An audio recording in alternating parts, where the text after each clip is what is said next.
मुआशी इक़्तिसादी इस्लाहात की पॉलिसी ने मईशत को नई सिमती वजारतों को टारगेट दिए हैं। तमाम ज़ेर तकमील मनसूबों को बरवक्त मुकम्मल करें। वज़ीर आज़म शहबाज शरीफ की अमरीका रवानगी से कबल लंदन में इजलास में गुफ्तगू। कहा ज़राअत, IT, मादनियात, सियाहत, काबिल तजदीद तवानाई अहम शोबे हैं। इनमें बैरून ममालिक से सरमायाकारी आ सकती है। तिजारत को फ़रोग़ देना है ताकि दरामदात में खातिर ख्वाह इजाफा हो सके।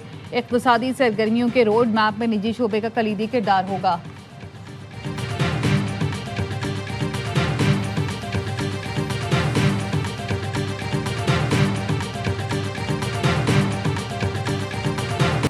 मसला फ़लस्तीन के 2 रियासती हल के लिए अक़वाम मुत्तहिदा में कॉन्फ्रेंस आज होगी। फ्रांस और सऊदी अरब क़यादत करेंगे। वज़ीर आज़म शहबाज शरीफ आज अमरीका पहुँचेंगे। कॉन्फ्रेंस में शिरकत करेंगे। 26 सितंबर को अक़वाम मुत्तहिदा की जनरल असम्बली से खिताब करेंगे। वज़ीर आज़म की अहम आलमी रहनुमाओं से मुलाकातें होंगी। सदर डोनाल्ड ट्रंप से भी मुलाकात का इम्कान। वज़ीर आज़म दीगर अहम इजलासों में शिरकत करेंगे। नायब वज़ीर आज़म इसहाक़ डार UN जनरल असम्बली इजलास में शिरकत के लिए न्यूयॉर्क पहुँच गए।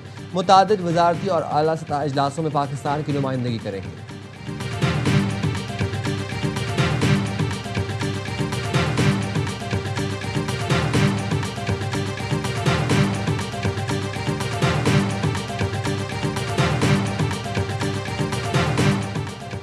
जुडिशल कॉम्प्लेक्स हमला केस में रहनुमा PTI असद कैसर के वारंट गिरफ्तारी जारी।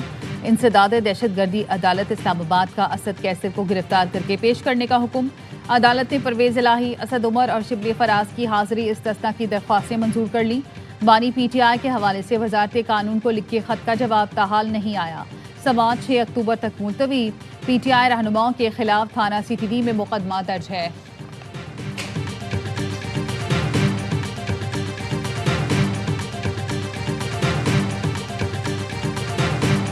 तोशाखाना केस 2 की अडयाला जेल में समाअत। बानी PTI और बुशरा बीबी को कमरा अदालत में पेश कर दिया गया।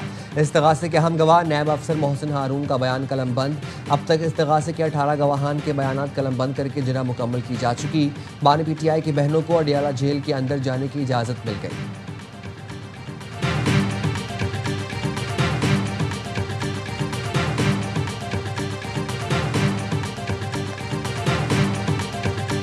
वज़ीर आला पंजाब मरियम नवाज बहावल नगर पहुँच गई। फ्लड रिलीफ कैंप का दौरा, सैलाब मुतासरीन से मुलाकात की। मरियम नवाज को सैलाब से पैदा सूरत हाल पर ब्रीफिंग, रेस्क्यू और रिलीफ ऑपरेशन से मुतालिक तफसीली आगाह किया गया।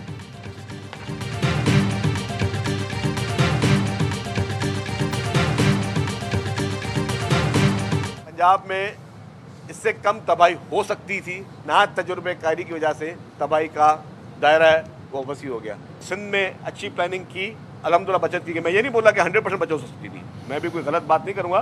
पंजाब में ज़्यादा पानी ज़्यादा आया था, लेकिन बेहतर प्लानिंग से और अगर इरिगेशन को लीड दी जाती तो जो है सब बेहतरी हो सकती थी। वफाकी हुकूमत खुद को अक्ले कुल ना समझे। अपने किसानों को नुकसान पहुँचाकर किसी दूसरे मुल्क के किसान को फ़ायदा ना पहुँचाएँ। होश के नाखुन लें। सिंध के सीनियर वजीर शजील इनाम मेमन कहते हैं ये नहीं हो सकता, आपकी हुकूमत है, आपकी मर्जी। वो फैसले करने होते हैं जो आवाम के लिए बेहतर हो। पंजाब में नातजुर्बाकारी के बायस सैलाब ने ज़्यादा तबाही मचाई है।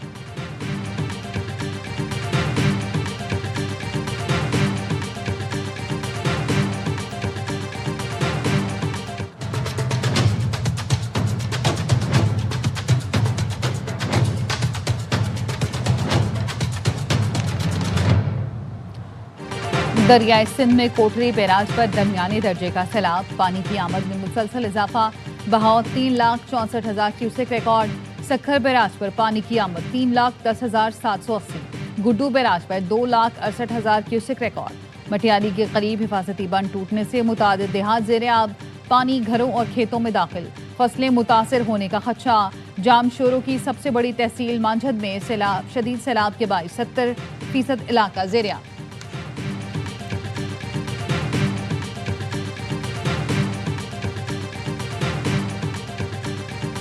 To revive the hope of peace and a two-state solution, I state clearly, as Prime Minister of this great country, that the United Kingdom formally recognises the State of Palestine. बरतानिया, ऑस्ट्रेलिया, कनाडा, पुर्तगाल ने फ़लस्तीन को मुल्क तस्लीम करने का बाज़ाब्ता ऐलान कर दिया। काबीना की मंजूरी और वसी पार्लिमानी हिमायत के बाद पुर्तगाल के वज़ीर ख़ारजा पाउलो रेंगल ने न्यूयॉर्क में फैसले का ऐलान किया। कहा, फ़लस्तीन एक मुल्क है, तस्लीम करते हैं। बरतानवी वज़ीर आज़म कीयर स्टारमर ने कहा, 2 रियासती हल की उम्मीद मध्यम हो रही है, लेकिन हम इस चिराग को बुझने नहीं दे सकते। कैनेडियन वज़ीर आज़म ने कहा, 2 रियासती हल ही मशरिक़ वुस्ता में दीरपा अमन का रास्ता है। फ्रांस की जानिब से आज फ़लस्तीन को रियासत तस्लीम करने का ऐलान मुतवक्के। आईफिल टावर पर दोनों मुल्कों के झंडे लगा दिए गए। फ़लस्तीनी अथॉरिटी के सरबराह महमूद अब्बास का खैर मकदम।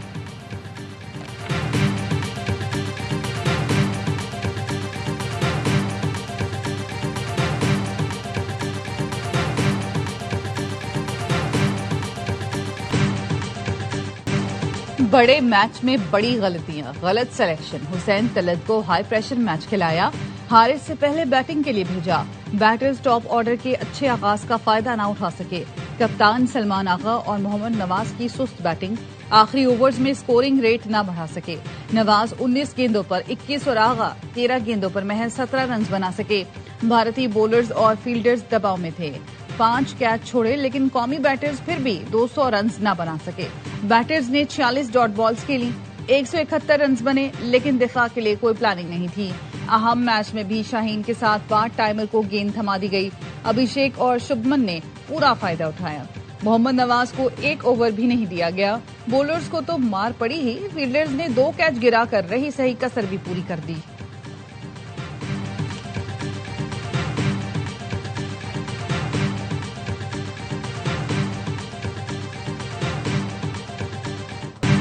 भारत के खिलाफ नाकिस प्लानिंग पर साबिक क्रिकेटर बरहम।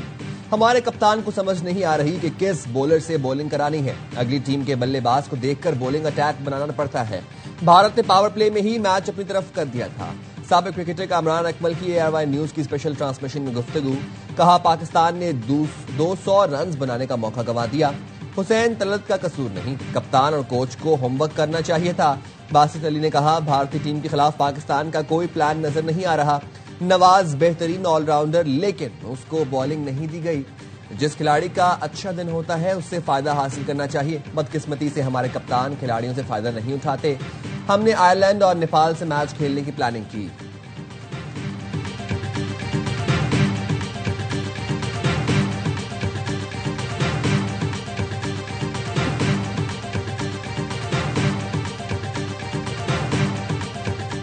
भारतीय तमाशाइयों को हारिस रऊफ से छेड़छाड़ महंगी पड़ गई। पाक भारत मैच के दौरान हारिस बाउंड्री लाइन पर फील्डिंग कर रहे थे। भारतीयों की हूटिंग पर हारिस ने 6-0 और तैयारी गिरने का इशारा किया। पाकिस्तानी तमाशाइयों ने राफेल राफेल के नारे लगाए। वजीर दिफा ख्वाजा आसिफ ने हारिस की तस्वीर शेयर करके लिखा, क्रिकेट मैच तो होते रहे हैं, लेकिन 6-0 इंडिया कयामत तक नहीं भूलेगा और दुनिया भी याद रखेगी।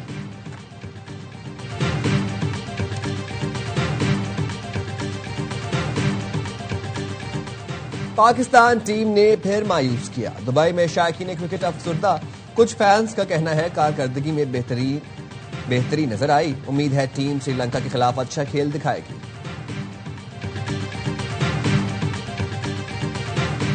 Pak Bharat high voltage match में खिलाड़ियों का पारा हाई। अभिषेक शर्मा और हारिस रऊफ में गर्मा गर्मी, तर्फ जुमलों का तबादला भी हुआ। एम्पायर्स ने मुदाखलत करके मामला खत्म कराया। भारतीय ओपनर से शाहीन आफरीदी की भी तल्ख कलामी होती रही।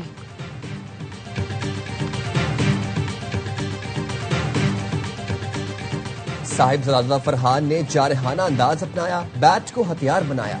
50 दाग कर जश्न भी खूब मनाया। कौमी बैटर ने भारत के खिलाफ 45 गेंदों पर 58 रन की शानदार इनिंग्स खेली, लेकिन बैटिंग से ज्यादा उनकी सेलिब्रेशन ने तवज्जो समेटी।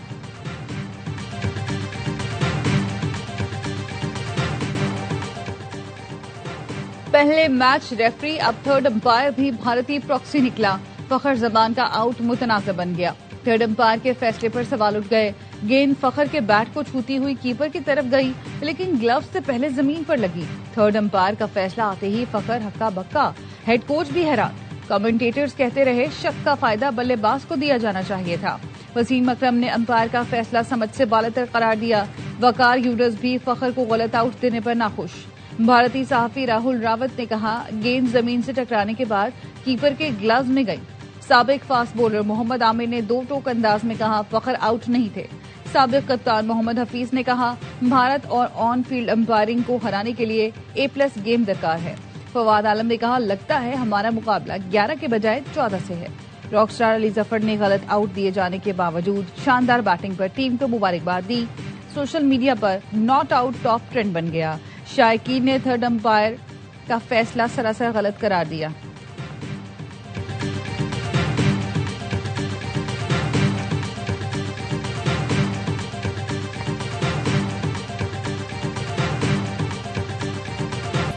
फील्ड मार्शल सैयद आसिम मुनीर की हिदायत पर बलूचिस्तान में मंशियात के खिलाफ फैसला कुन मुहिम का आगाज। बलूचिस्तान में ANF और मकामी इदारे की पोस्ट की काश्त और मंशियात के अड्डों के खात्मे के लिए फैसला कुन कार्रवाइयाँ। कई इलाकों में पोस्ट की फसलों को तल्फ किया गया। मुहिम का मकसद बलूचिस्तान को मंशियात से पाक करना है। मंशियात के नेटवर्क्स और दहशत गर्दों के गठजोड़ को मुकम्मल नाकाम करने के लिए मुतबादिल रोजगार के मौके भी फराहम किए जाएंगे।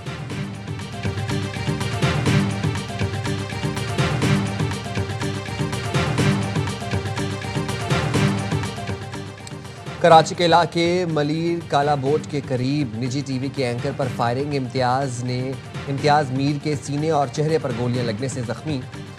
पुलिस के मुताबिक मोटरसाइकिल पर सवार एक मर्द और खातून ने फायरिंग की। वज़ीर दाखिला सिंध कहते हैं मुल्ज़िमान को कटहरे में लाया जाएगा।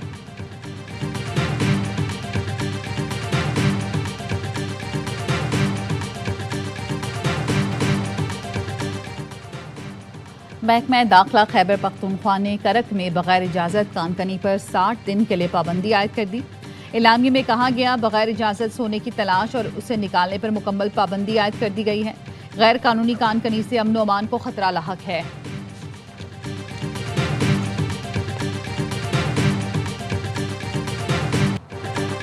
अमेरिका जौहरी हथियारों से दस्तबरदारी का मुतालबा तर्क कर दे तो बात हो सकती है। शुमाली कोरिया के सरबराह किम जोंग उन का सुप्रीम पीपल्स असेंबली से खिताब। कहा, एटमी हथियार दिफा की जमानत है। शुमाली कोरिया एटमी हथियारों से दस्तबरदार नहीं होगा।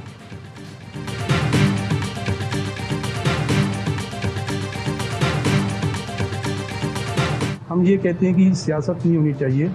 हमारे लिए ऐसे ननकाना साहब सिखों के लिए ऐसे है जैसे मुसलमानों के लिए मक्का और हिंदुओं के लिए अयोध्या। ਭਾਰਤ ਤੇ ਪਾਕਿਸਤਾਨ ਦਰਮਿਆਨ ਮੈਚ ਹੋ ਰਿਹਾ ਤੇ ਦੂਜੇ ਪਾਸੇ ਭਾਰਤ ਸਰਕਾਰ ਵੱਲੋਂ ਸਿੱਖਾਂ ਦੇ ਧਾਰਮਿਕ ਅਧਿਕਾਰ ਦੇ ਉੱਤੇ ਵੱਡਾ ਜਿਹੜਾ ਡਾਕਾ ਮਾਰਿਆ।